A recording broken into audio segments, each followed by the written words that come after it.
I'm Anna, and this is Mackenzie, and she's 7.5 months old, and she got whooping cough when she was 7 weeks old.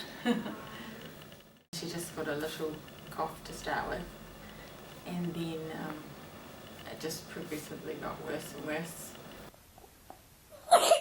She would start coughing and she'd just cough and cough and didn't know to breathe back in, so she'd cough and cough and cough and turn blue in the face, and then eventually take a big breath in and then cough, cough, cough, cough again. And that was the hard bit when I didn't know what it was, and being at home and she's turning blue and you're sort of thinking, well, what happens if this goes a little bit further? And eventually they admitted us to hospital, so they put us in isolation, and we were in there for 10 days.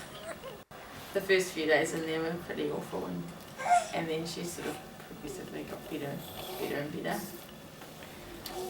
until we didn't need the oxygen anymore.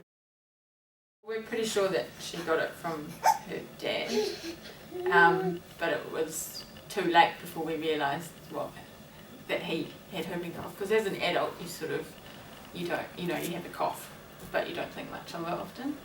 And so before he sort of realised she already had it, and it was sort of too little too late.